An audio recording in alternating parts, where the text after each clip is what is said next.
Hey everyone, welcome to this explainer. I'm your CMA coach, and today we're tackling one of the absolute most critical decisions you're going to face in cost accounting, choosing an allocation base. You already know what overhead is, right? Well, today we're going to master exactly how to handle it like a pro. Here's our roadmap for today's explainer. First, the overhead allocation problem. Second, the cause and effect rule. Third, what to do when cause and effect fails. Fourth, calculating that overhead rate. And finally, next steps for exam success. Let's get into it. All right, Section 1, the overhead allocation problem, also known as bridging the gap. So here's the million-dollar question companies grapple with every single day. We all know overhead can be fixed, variable, departmental, or corporate. But how do we actually assign that massive, messy pile of indirect costs to a specific product, service, or customer when we literally can't trace it directly? Well, we need a proxy, right? A bridge to connect those tricky, indirect costs to our products. In CMA terms, this bridge is your allocation base, or as it's frequently called, a cost driver. You'll hear these terms used interchangeably a lot, and they really are the vital link in the whole cost accounting system. Now, listen up, because the ICMA loves to test this. And why wouldn't they? In the real world, picking the wrong allocation base isn't just a missed point on a multiple choice exam. Oh no, it can cause a company to completely misprice its products, tank its profitability, and basically lead management into making some absolutely disastrous strategic decisions. Moving on to Section 2, the cause and effect rule, which really is the gold standard here.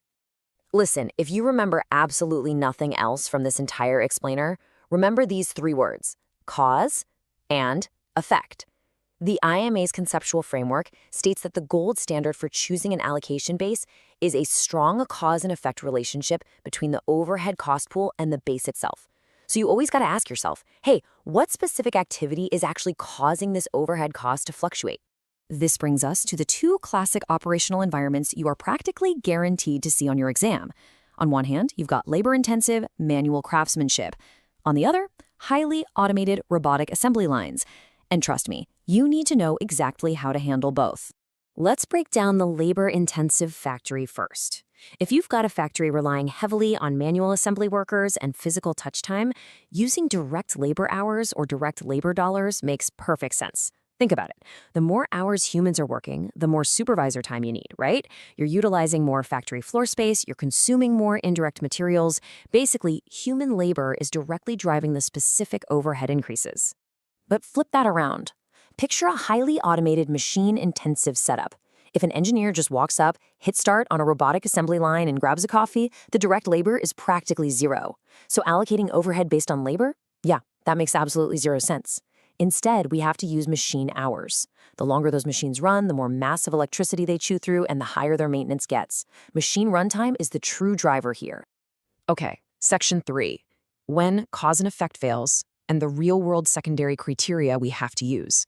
Because, let's face it, we don't live in a perfect world. This happens all the time, especially with corporate overhead. When accountants can't find a direct, measurable cause, they fall back on secondary criteria. First up is benefits received. This means allocating costs based on who gets the most out of it, like splitting the bill for a massive national ad campaign based on each segment's sales revenue. The segment making the most money presumably benefited the most from the ads. The second fallback is ability to bear.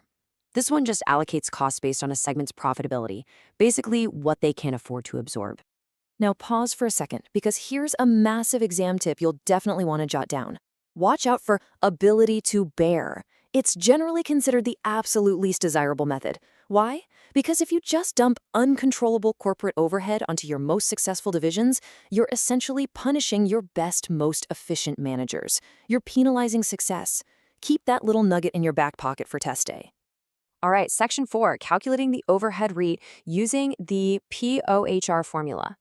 So here is your master formula for finding that predetermined overhead rate, or POHR for short. It's straightforward.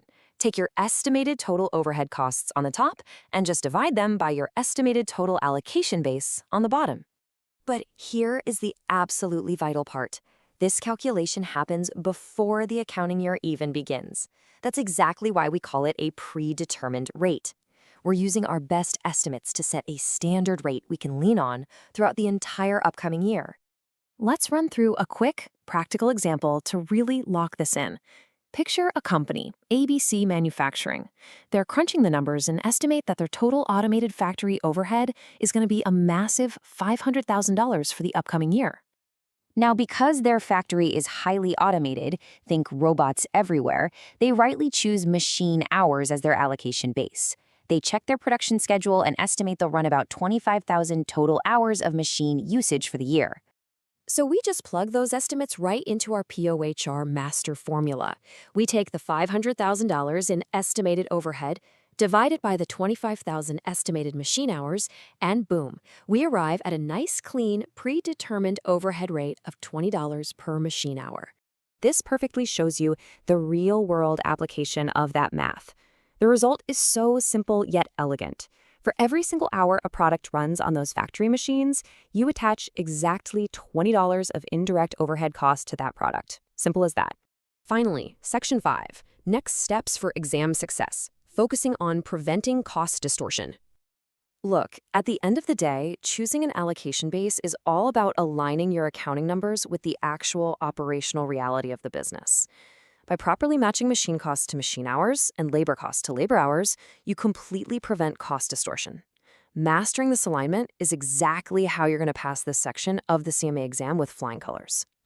So, you now know how to evaluate an operational environment, pick the right cost driver, and calculate a basic predetermined overhead rate. But I want to leave you with a provocative thought as you continue your studies. What happens when operational reality gets super complex? What happens when we have to ditch using just one single allocation base for the whole factory and instead start juggling multiple different bases for a single product? Well, that's the wild world of activity-based costing, or ABC, and it is going to be your next big step.